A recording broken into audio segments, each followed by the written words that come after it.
Hey guys, welcome back to my channel. So आज की video होने वाली एक रिक्वेस्टेड वीडियो। आप लोग मुझसे पूछ रहे थे कि .ini जो एक्सटेंशन फाइल होती है वो हमारे कंप्यूटर को हार्म करती है या नहीं।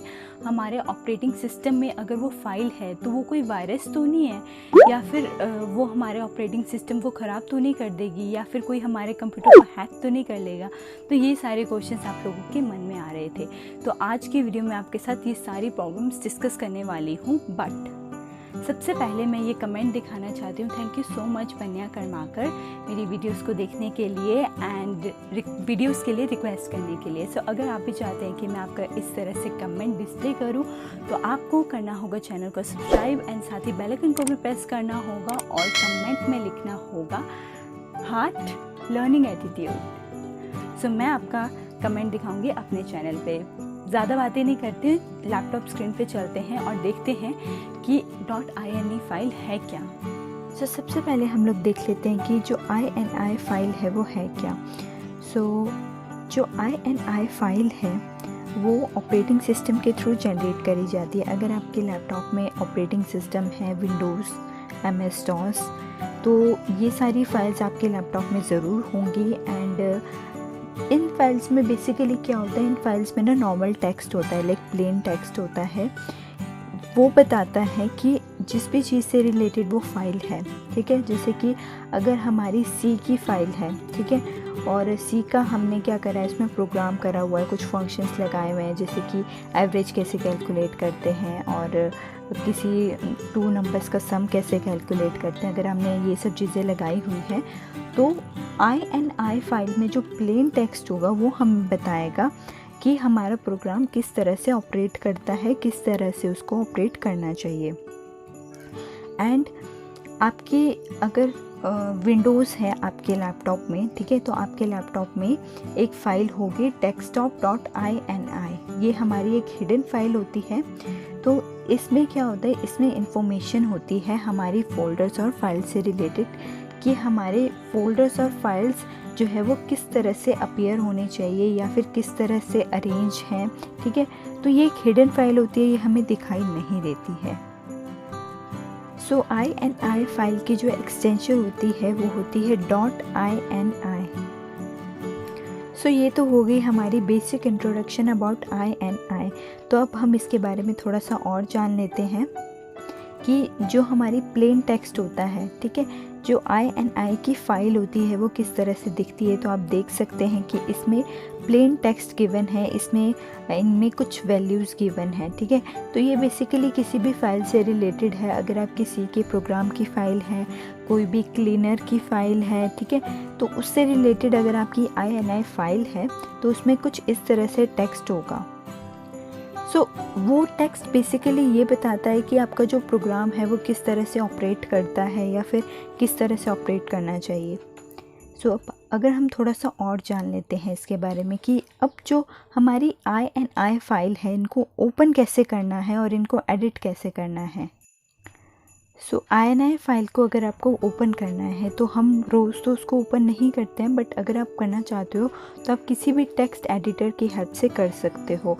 आपको क्या करना होगा, कोई भी टेक्स्ट एडिटर आप डाउनलोड कर सकते हो और उसमें आप ओपन कर सकते हो और एडिट भी कर सकते हो। आपको जस्ट ini फाइल जो है आपकी उस पर डबल क्लिक करना होगा और वो आपके नोटपैड जो है हमारा उसमें ओपन हो जाएगी ऑटोमेटिकली।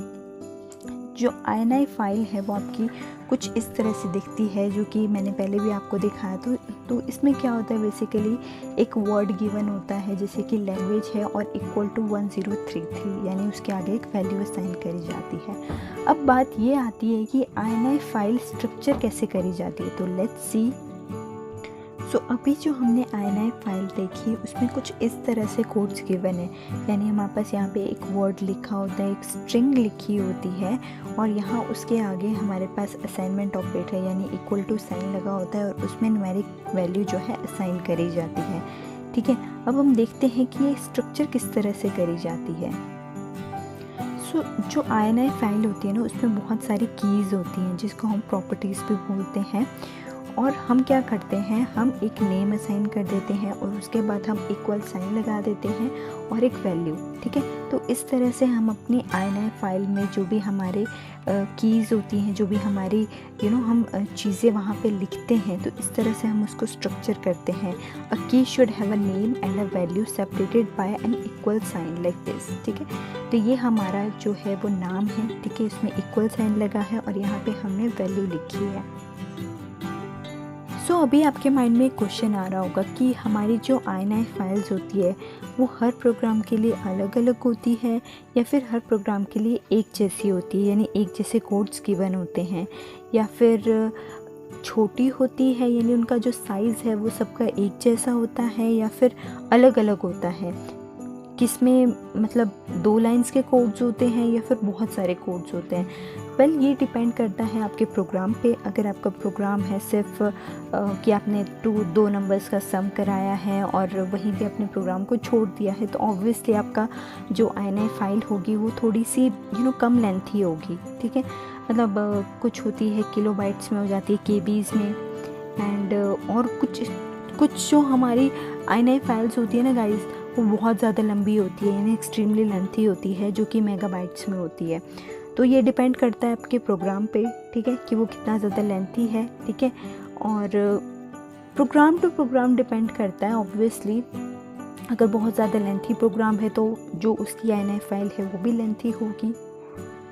क्योंकि अभी हमने बात करी ना कि जो INI फाइल है उसमें जो टेक्स्ट होता है वो बेसिकली हमें ये बता रहा होता है कि हमारी जो प्रोग्राम है वो किस तरह से ऑपरेट करना चाहिए, उसकी प्रोग्रामिंग बता रहा होता है। तो ऑब्वियसली अगर प्रोग्राम आपका लेंथी है तो वो INI फाइल जो है वो भी लेंथी होगी, और अगर छोटा है तो वो भी स्मॉल ही होगी। सो अब हम बढ़ते हैं अगली स्लाइड पे।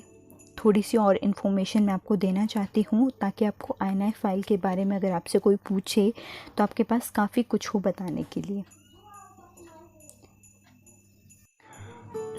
कुछ जो हमारी INI फाइल्स होती है ना, उनमें टेक्स्ट के साथ सेमीकोलन भी गिवन होता है और उसके आगे कमेंट गिवन होता है।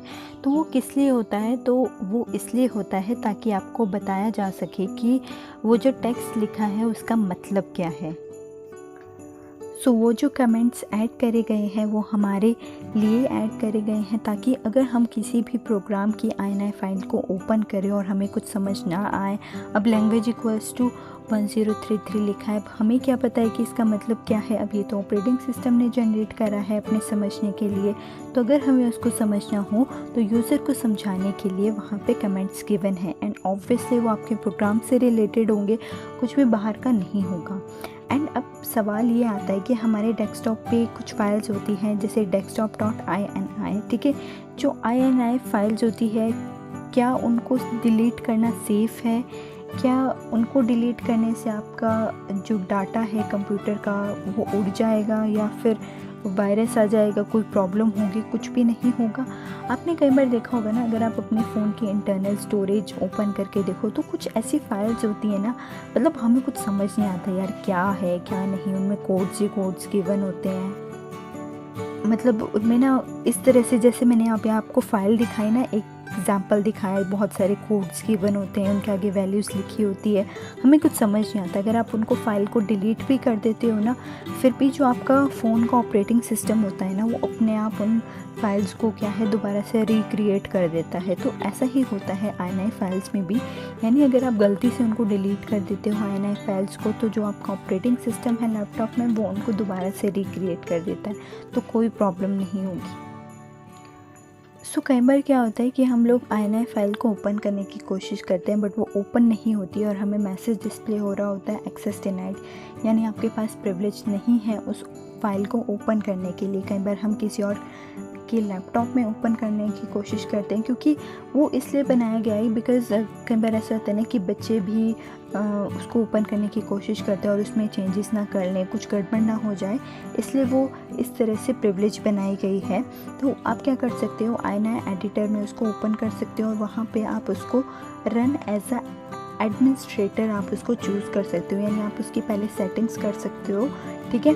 और एडमिनिस्ट्रेटर प्रिविलेज आप पा सकते हो ताकि आप उसको चेंजेस कर सको। और एक और ऑप्शन है, आप क्या कर सकते हो, आप जो भी आपकी INI फाइल है उसको कॉपी कर सकते हो डेस्कटॉप में एंड वहाँ पे आप चेंजेस कर सकते हो। और अगर आप जानना चाहते हो कि मैंने ये प्रेजेंटेशन कैसे बनाई है, एनिमेशंस कैसे लगाई है, डिज़ाइन कैसे बनाया, तो आप मुझे कमेंट सेक्शन में ज़रूर बता सकते हो, मैं उस पर वीडियो ज़रूर बनाऊंगी। और जब आपकी चेंजेस हो जाएं तब आप जहाँ पे आपकी ओरिजिनल फाइल है वहाँ पे पेस्ट कर दो। तो ये एक तरीका है INI फाइल को एडिट करने का। तो आई होप कि आपको INI फाइल के बारे में बहुत सारी इन्फॉर्मेशन मिल गई है। तो अब हम यहाँ पे बात करते हैं कि INI फाइल को हम कन्वर्ट कैसे कर सकते हैं। अगर आप चाहते हो कि आप अपनी INI फाइल को किसी और टेक्स्ट फॉर्मेट में, यानी अगर आप HTML में कन्वर्ट करना चाहते हो तो आप किस तरह से कर सकते हो। फर्स्ट ऑफ़ ऑल आपके पास कोई रीज़न नहीं है INI फाइल को कन्वर्ट करने के लिए, बिकॉज़ हम थोड़ी क्रिएट कर रहे हैं, वो तो ऑपरेटिंग सिस्टम क्रिएट कर रहा है हमें ये समझाने के लिए कि जो प्रोग्राम है वो किस तरह से ऑपरेट करता है या किस तरह से ऑपरेट करना चाहिए। तो आपको सबसे पहले ये समझना है कि ऑपरेटिंग सिस्टम जो है वो किस तरह से आपकी फ़ाइल्स को पहचानता है। जब आप कोई भी फ़ाइल बनाते हो, जैसे कि अगर आपने बनाई है C के प्रोग्राम की फ़ाइल, ठीक है, तो अगर आपने एवरेज की फ़ाइल बनाई है कि 2 नंबर्स, मतलब आप एवरेज कैसे निकाल सकते हो 10 नंबर्स का या कितने भी नंबर्स का, तो अगर आपने वो फाइल बनाई और आप उसको सेव कर रहे हो एवरेज से, तो आपको क्या लगता है वो सिर्फ नाम से पहचानता है आपकी फ़ाइल को? यानी अगर आपने एवरेज लिख दिया तो वो पहचान लेगा, या फिर आपने सम ऑफ़ 2 नंबर्स लिख दिया तो वो पहचान लेगा? बिल्कुल भी नहीं।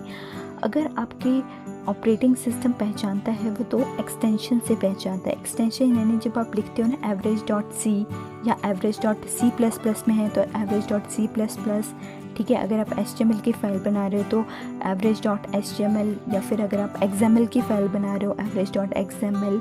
तो अगर आप इस तरह से लिखते हो ना तभी आपके ऑपरेटिंग सिस्टम को समझ आता है कि हाँ ये C की फ़ाइल है, और उसके बाद आपका जो प्रोग्राम है वो रन होता है और उस तरह से वो सेव होता है। तो अगर आप चाहते हो अपने INI फाइल को सेव करना है HTML फॉर्मेट में, तो आपको ज़्यादा कुछ करने की ज़रूरत नहीं है। INI फाइल को आपको ओपन करना है, ठीक है। सारा टेक्स्ट जो है INI फाइल में वो कॉपी करना है, नोटपैड में जाना है, वहाँ पे आपको पेस्ट कर देना है। जब आप सेव कर रहे हो तो आपको ध्यान रखना है कोई भी फाइल है, जैसे कि एवरेज फाइल है तो average.html लिखना है, बहुत ज़रूरी, क्योंकि जो हमारा ऑपरेटिंग सिस्टम है जब वो एक्सटेंशन से ही पहचानता है। अगर आप .ini लिखोगे तो .ini फाइल तो फिर INI वाली फ़ाइल होगी, HTML अगर .html लिखोगे तो वो HTML वाली फ़ाइल होगी। तो किस तरह से आपको दिखाएगा उसको भी तो समझ आना चाहिए ना। अब हमें तो पता है कि यार ये HTML वाली फ़ाइल है, लेकिन अगर आप .html लिखोगे ही नहीं तो आपके ऑपरेटिंग सिस्टम को समझ कैसे आएगा। तो इस तरह से आप अपनी INI फाइल को कन्वर्ट कर। मैं यहाँ पे आपको एग्जांपल दिखा देती हूँ। अगर आपके INI फाइल में इस तरह से वैल्यूज़ हैं तो आप उनको नोटपैड में जाके इस तरह से कॉपी पेस्ट कर सकते हो, और यहाँ पे फाइल में जाना है आपने, और सेव एज़ पे जब आप क्लिक करोगे तो यहाँ पे आप, जैसे कि अगर आप, मैं यहाँ पे सेव कर रही हूँ अपनी फ़ाइल फ़ॉन्ट साइज़ के नाम से, तो फ़ॉन्ट साइज़ .html कर दिया मैंने, ठीक है। तो आपकी जो फ़ाइल है वो HTML टेक्स्ट में कन्वर्ट हो जाएगी। So guys that's it for today's video. I hope कि आपको INI फाइल के बारे में बहुत सारी इन्फॉर्मेशन मिल गई। अब आपको गूगल करने की ज़रूरत नहीं है, आपके जो भी डाउट्स हैं वो क्लियर हो गए होंगे। अगर आपकी कोई भी क्वेरी है तो ऑब्वियसली आप कमेंट सेक्शन में मुझसे पूछ सकते हो, अदरवाइज़ आप मेरे चैनल पे चेक कर सकते हो, या फिर आप डिस्क्रिप्शन बॉक्स भी चेक कर सकते हो। वहाँ पे आपको मेरी इंस्टाग्राम ID या फिर मेरा मेल ID आपको मिल जाएगी। आप वहाँ मुझे मेल कर सकते हो अगर आपको कोई भी प्रॉब्लम है, कोई भी क्वेरी है, या फिर आप किसी टॉपिक पे वीडियो देखना चाहते हो, ऑब्वियसली आप मुझे वहाँ पे बता सकते हो। एंड आपको बेफिक्र हो के आप कमेंट करें, क्योंकि आप अपने ही चैनल पे कमेंट कर रहे हैं। एंड गाइस, अगर आपने अभी तक चैनल को सब्सक्राइब नहीं किया है तो मेक श्योर आप अपने चैनल को सब्सक्राइब कर लें, साथ ही बेल आइकन को भी प्रेस करें ताकि आप अपने चैनल की किसी भी वीडियो को मिस ना करें। Thank you guys, thanks for watching, love you, see you in next video.